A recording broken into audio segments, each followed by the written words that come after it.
Hey, what's going on everyone? This is Mike Kollin at MikeKollin.com. So essentially today we're going to talk about how God sent you to be their karma, or rather, to bring their karma up by opening them.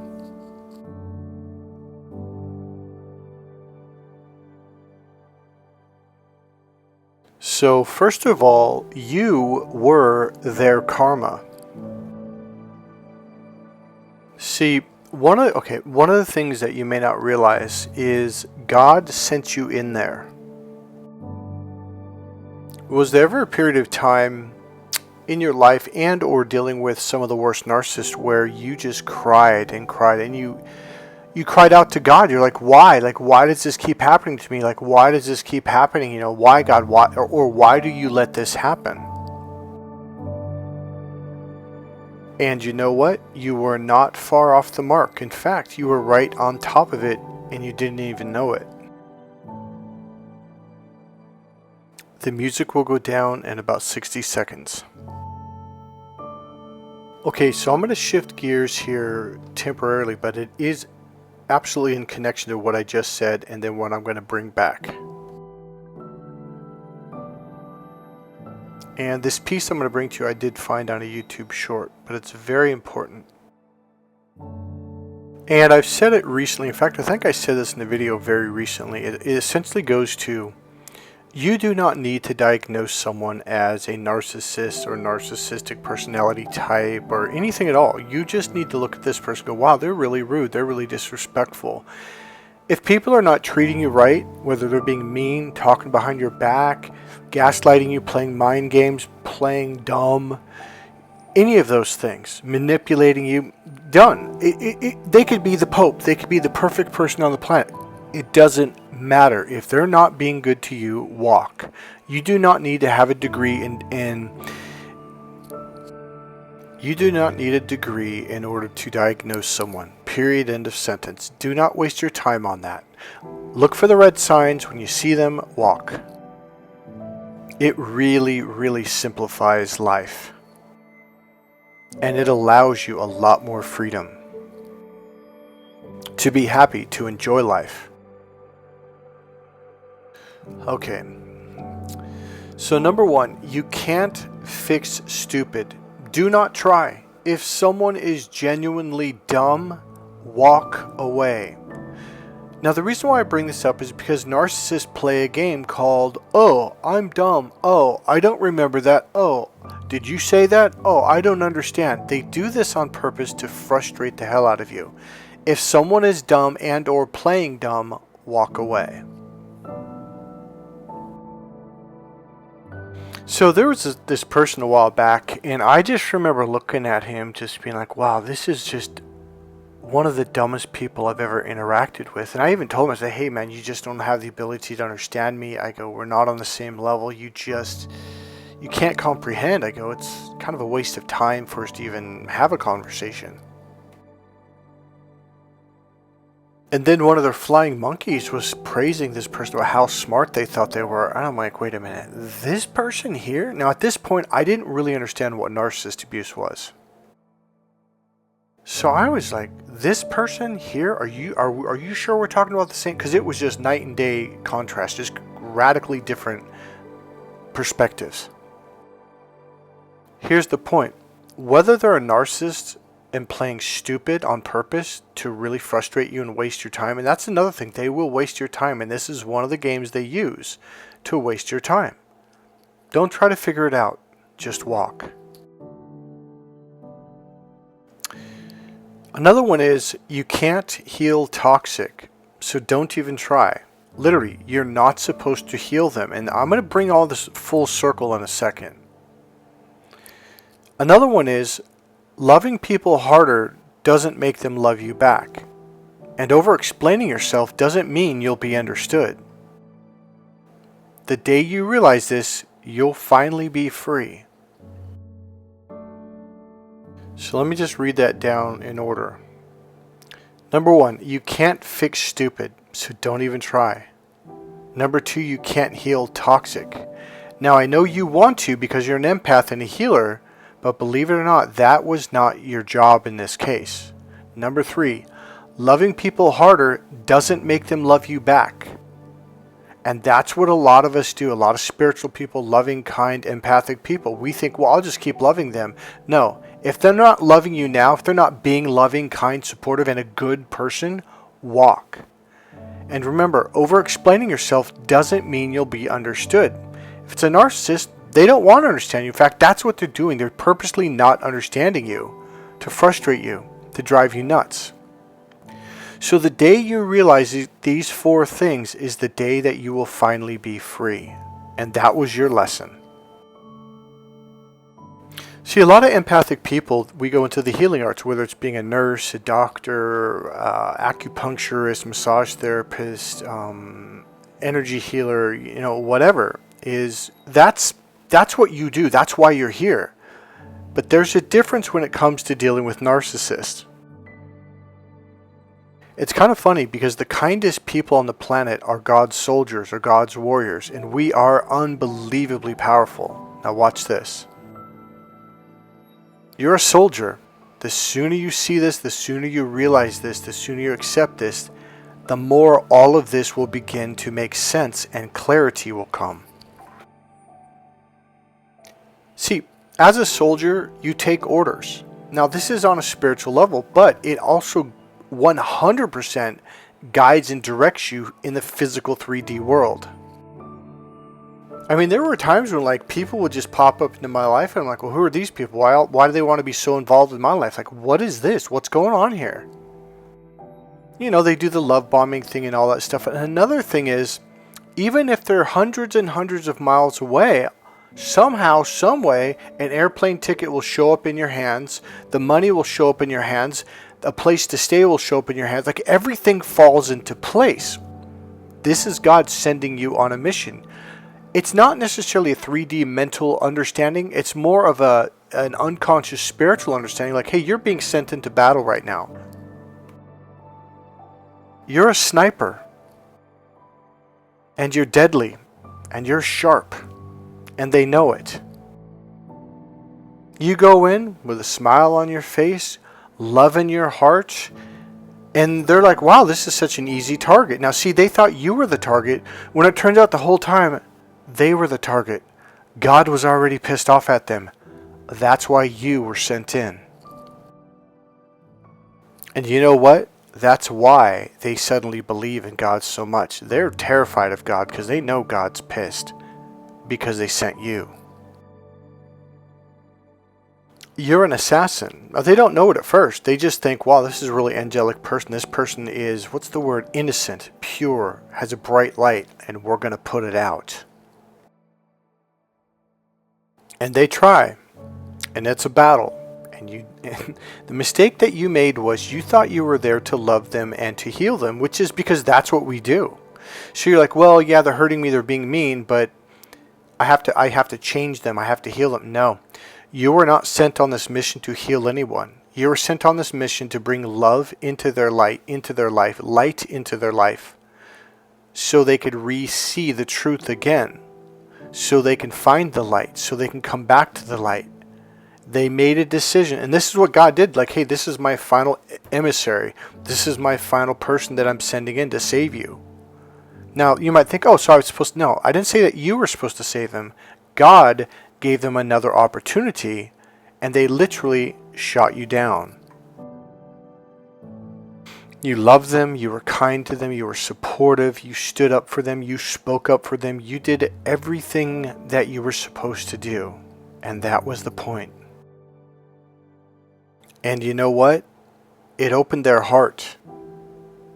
They didn't quite catch it at first.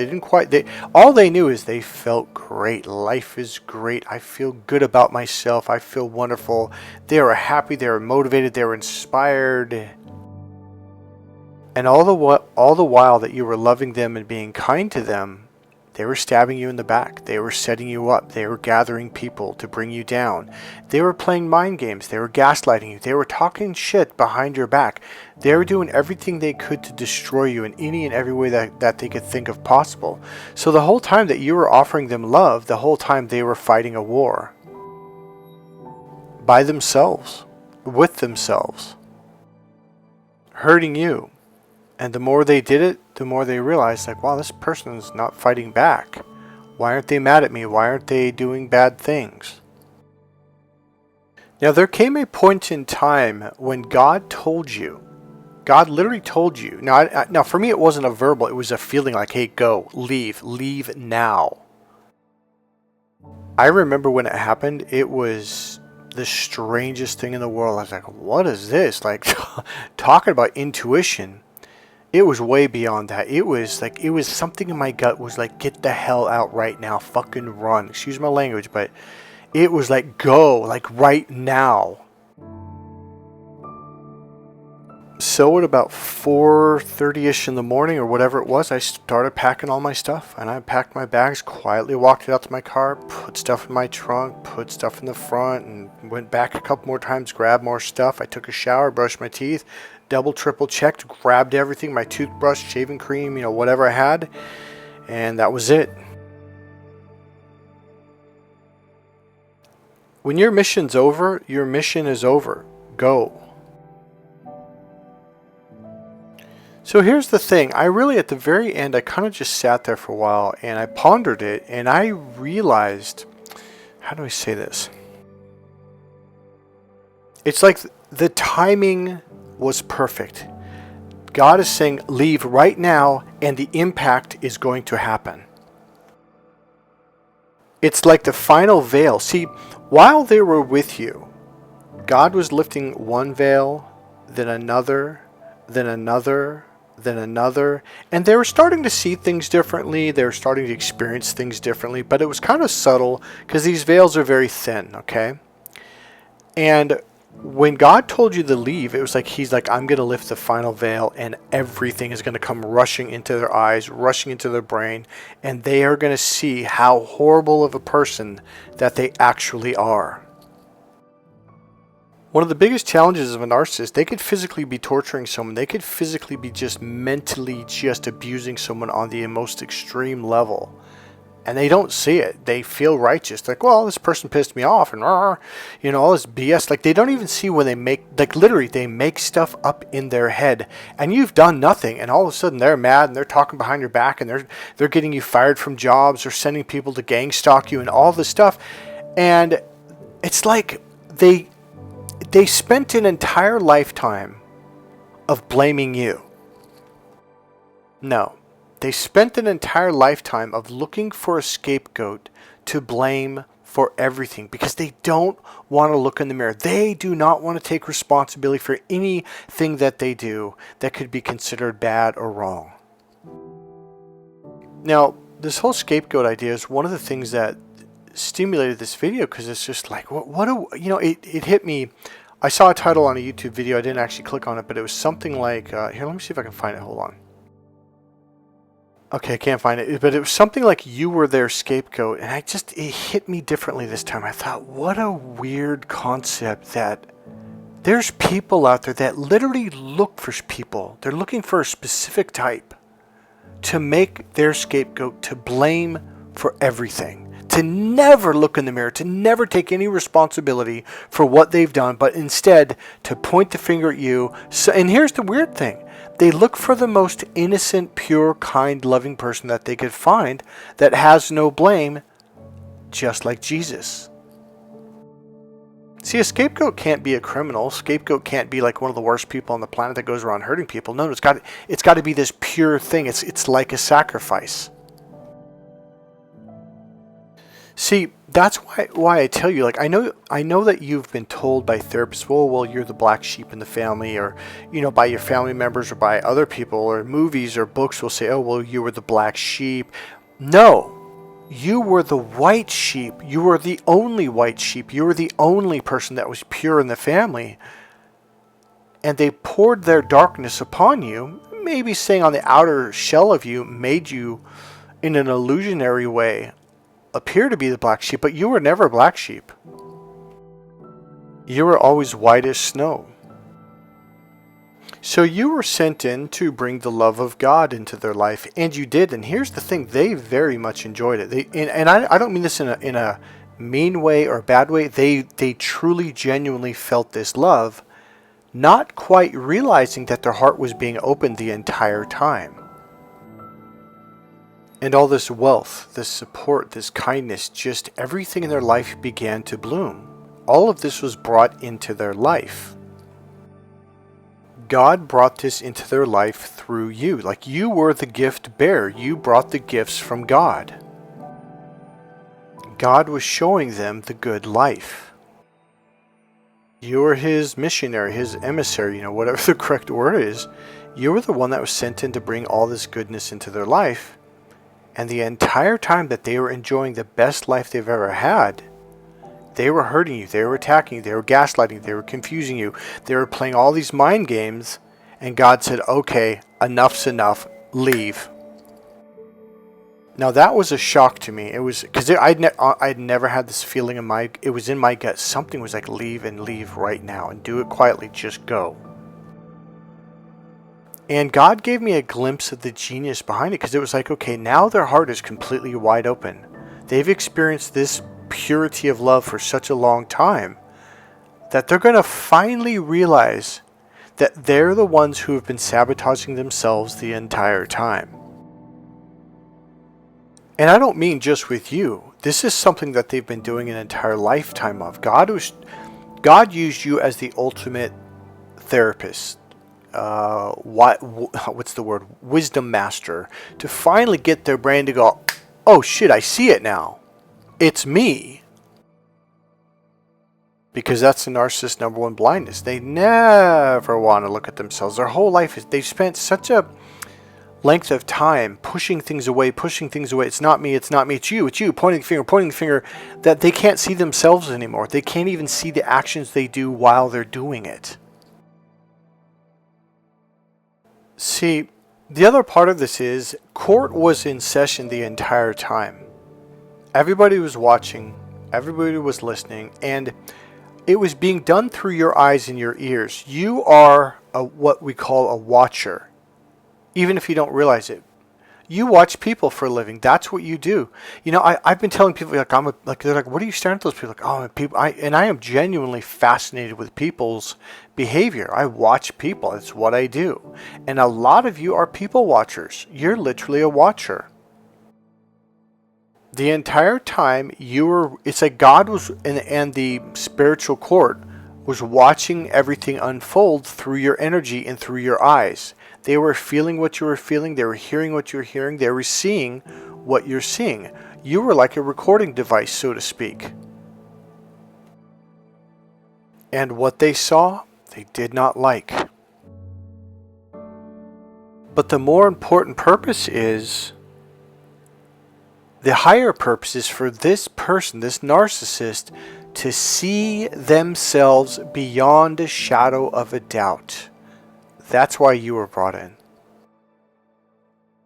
And then when you left, see, you may not have been conscious of the moment when God's like, okay, now I just happened to, like, for some reason, something like, okay, leave now. I was like, well, what is this? This is cool, but really trippy. In the past, as I've looked back on other, see, here's the thing. If you think I'm talking about just one narcissist in your life, no, this was all the way back to when you were in preschool. Teachers, friends, all kinds of things, okay? Bosses, co-workers, etc. See, in the past, you were pulled out of situations, like, you may have physically, all of a sudden your parents like, hey, we gotta move, and you're like, wait, what? I remember when I was a kid, like, all of a sudden, like, we're moving. I'm like, what are you talking about? Like all of a sudden, like, oh, now you're gonna move. Like, when I was an adult, like, all of a sudden I moved to an area that I had no familiarity with. I'm like, what am I even doing here? But there was a reason for it. So with this one person, God's like, okay, everything has been set, everything has been done, now leave. When you leave, I'm going to try to find a good metaphor. It's number one metaphor is, it's like pulling the rug out from underneath someone, except you don't actually pull the rug. They did. They did this to themselves 100%. And that was the whole purpose of you going in there, is for them to finally look in the mirror and go, oh, wait a minute, I'm doing this. Yes, and you're doing it to yourself. Now, let's talk a little bit about karma. If you did not leave, you will take on their karma to a certain extent, okay? It's kind of like God's like, okay, everything's been opened, so now you have to leave. It's kind of like when they come and spray the bug spray in your home and your kitchen. Hey, you have to leave now. Like, you can't be here while this toxic stuff is going on, while this toxic stuff is being released. So to an extent, you can take on other people's karma. And they do, by the way, yes, of course, narcissists try to push their karma onto other people. They don't want to deal with their own karma. Hell no. So they become the masters of pushing their karma onto other people. So your job is to obey orders. It's time to leave, pack your bags, and ship out. And I tell you what, ever since that last experience, I do. Even if it's a conversation with someone and I'm starting to realize like, oh, this is a toxic person, boom, I'm gone. So there's this, I don't know what you call it, this calculator, this thing you can look up on Google. It's called the karmic debt calendar. I'm sorry, the karmic debt clock or something like that. So I was watching this YouTube video and I thought, oh yeah, and she's explaining, here's where you go to this place here, blah blah blah, www whatever, and just it's real simple. You just plug in the numbers. I think it's either your initials, or not your initials, your letters to your full name, and you add them up, or it's the date of birth or something like that. So I did it and it came up with 0 and zero karma, and I'm like, nah, that can't be right. So I did it again and it came up with that again. I thought, okay, this can't be right. So I did it a third time and it came up with 0 again. So I went back to that person and luckily they responded back and said, hey, I keep coming up with 0. I've done this 3 times. In fact, I've done this in the past and it came up with 0. I just thought I must have done it wrong. So she did it for me. She goes, no. She goes, you have 0 karma. Or 0 karmic debt. And I was like, that can't be right because I've gone through all this stuff and this and this and that. So here's the thing that you have to be careful of is taking on other people's karma. The challenge with empaths is we want to heal people so bad we're willing to take on their stuff and or allow them to project and blame us and blame shift their issues onto us. That's their karma, it's not yours. Alright, I'm going to give you a real life example. So I was at a 5-week NLP training in Pennsylvania. Yeah, I never talked about this training. So I trained with a couple different companies. I didn't just train with one.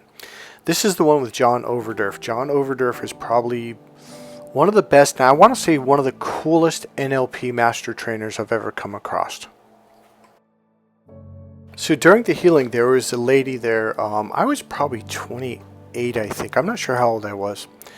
But there was a lady there, a little bit older than me, probably 34, something like that. And she had a really, really bad kink in her neck during the training. And she was in a lot of pain. And she was crying throughout the training. So, okay, I'm going to kind of cuss a little bit. So dumbass me, it was during a break. I think we were actually outside. We're all going to lunch or something like that. I walk up to her and touch her on the shoulder near the part of her neck where she was hurt. And everyone starts screaming, no, don't do that. Don't touch her. And I'm thinking, well, I'm trying to help her. And boy, did I. By this time the next day, I had a complete neck injury. One of the vertebrae popped out of place, etc. I literally took on her pain. And she completely healed. At least for the moment, for the training. See, a lot of you misunderstood your mission being a healer. You thought your job was to take on other people's pain, to take away their pain. No, that is not correct. I did this stuff on a regular basis. I would literally take on people's pain. It was kind of a semi-conscious thing. To some degree, I knew if I went up and hugged them or touched them or were in their space enough, I would take it away from them. And that I would take it on and then I would heal it through myself. Well, there's a problem with doing it in this way. They don't learn what they were supposed to learn from this suffering. For a lot of them, it's their karmic debt that they're having to work through. It brings up emotions, it brings up feelings, it brings up memories from whenever it happened, okay? Like when I'm doing healing work, actual energetic healing work with myself from an injury or something physical, it brings up memories from when it happened. Let's say I got a football injury to my knee. I've had injuries that other guys I went to played football with in high school and college, they've never gotten rid of because they've never healed the event. They never healed the emotion. People are like, hey, how's your knee? I'm like, that's fine. Why? Like, well, don't you have knee problems? I'm like, no, why? Why would I have? I'm 56 years old. I played sports since I was probably 3 or 4. I started racing BMX when I was 4 years old. I competed on the national level when I was like 5 or 6 or something. I actually won a spring national when I was a kid. I played football, baseball, boxing, kickboxing, wrestling, martial arts. I've been in street fights. I've done all BMX racing when I got older and I'm much bigger, faster. You know, when you crashed hard, you got hurt. And people are like, well, why don't you have injuries on your knees? I'm like, because I healed up the emotions. Like, what are you talking about? One of the things we learned in timeline therapy is if you have an issue, whether it's a physical pain, suffering, ailment, it could be lungs, it could be whatever, it could be anything, cancer even, or a physical injury that hasn't healed, it's because there's an energy and emotion that's attached to it that you haven't healed yet. When you heal the emotion, when you learn the learning, that's when it lets go. And that's the power of timeline therapy. It brings you back to the original event so you can rememorize it and re-experience it. Be like, oh. And the learning will pop up and then the emotion or the energy will let go. So you're taking on their karmic debt and you transmute it through yourself. You take on the pain, you take on the debt, and you heal it through you. They never learned, number one, to do this for themselves. Number two, they're kind of escaping their karmic debt, and thus they're not learning the lesson that they're supposed to learn. And this is not a good thing at all. How you heal someone is like this image where Jesus is sending healing energy to and into this person so they can heal it within their own system, so they can transmute it within themselves. This is something they need to learn. For me as an empath, I had an energy healer that was training me that just, Michael, you've got to stop taking on their energy. You have to have boundaries. You've got to separate you from them. And I used to say, but I can't heal them that way. I can heal them this way. She goes, Michael, that's not the right way. It's not healthy for you, and it doesn't get them the learning that they're supposed to get. So I did a recent video where I talk about allowing people to be in their own space and respecting their space and being in your own energy in your own space. This is what this image is depicting. You're in your own space, you're in your own energy, and you're allowing them to be in their space. In other words, you're not invading their space. You're allowing them to be in their space, and you're allowing yourself to be in your own space. This is really, really important for self-healing and allowing others to self-heal as well.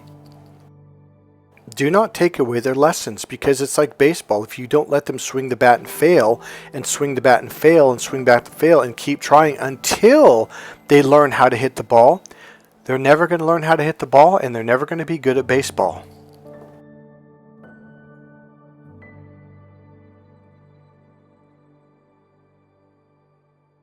So let's come full circle a little bit going back. So allowing people to learn their lessons. So one of the lessons that a lot of empaths have to learn, I wouldn't say this is karmic debt. I would say this is just a lesson or something that you misunderstood because you came here on a mission, and you really did. You are soldiers under God's command. You will physically be shipped to places that you never even thought about going to. And you'll get caught up in all this stuff like, what is this? You're a warrior. You're a soldier. You're going through it. So one of the lessons that we have to learn is to protect our own energy, to put up that Great Wall of China. And another one is to walk away from people that are being toxic. But as an empath, you want to heal them even though they're toxic. And the way that you used to do it was you would take on their pain, their suffering. That is not your pain to take on. You're like, well, I just want to take away their pain. That is not your job. That's their job, to heal through their own pain. So that's what I stopped. Like right now, I am very protective of my energy. I walk away from people. I don't interact with people like I used to. And when I pick up any kind of bad vibe, I'm gone. I'm protecting my energy now. So when people come to me and they want to do their own work, I will walk them through it. I will send energy into them. I will bring energy down. I will do all the healing work that I'm supposed to do. But they have to do their side of the work. Those are the only people that I will work with.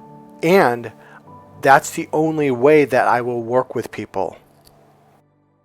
Now, there are some people that we call dumpers. Dumpers are people that just want to dump their stuff on you. Oh, well, I'm paying you. No, this is not the garbage station. This is not the garbage dumps.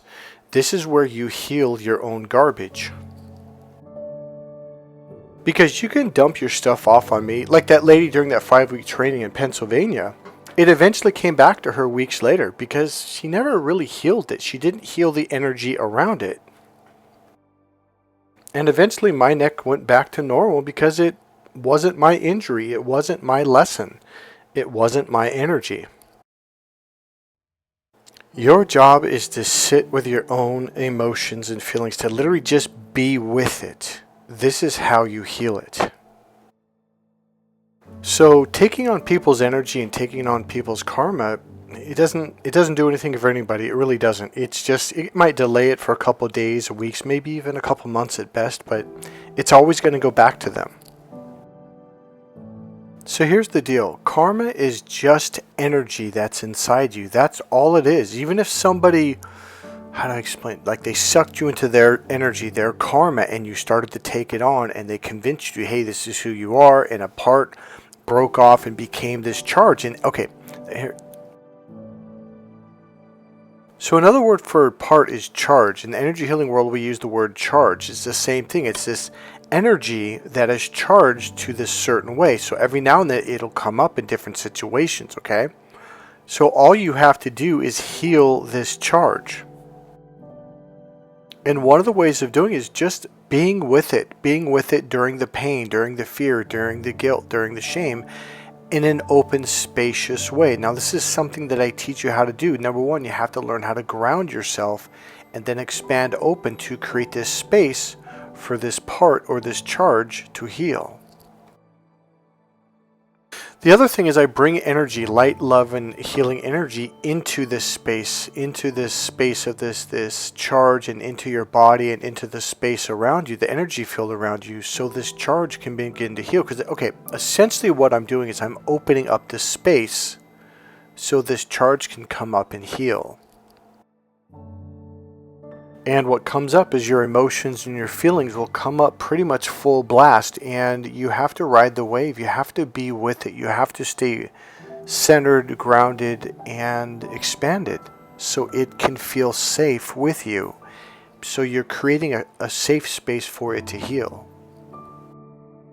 This is what we call going through the fire. You can't escape the fire. You have to go through it. That's how healing is done. So it's a process. It's not just magic, one stop fixes all. Sometimes you'll get that. I find that when I'm healing physical ailments like cancer, etc., it's not one session, but usually it's a series of sessions, and there always seems to be a sense of completion, and then it heals. So in conclusion of this entire video, God sent you to open them up. And what that does is it allows all their issues to come pouring out, to be revealed, and it's kind of sink or swim. You either deal with it or you don't. Which essentially allows them to see themselves, their own stuff, their own issues, etc., including their karma. So hopefully they make the right step to begin to deal with it, to face it, to heal it, to become a better being. Alright, that's it for this video. Hey, God bless you guys. I hope you enjoyed this video. And if you did, please click subscribe, click the like button, go ahead and make a comment. And if you like, you can go ahead and make a donation. There's a PayPal link right there in the description box. And I do want to thank Mary. You just sent a $50 donation. Thank you very, very much for that. I appreciate that. Alright guys, this is the end of this video. I will see you in the next video. Bye.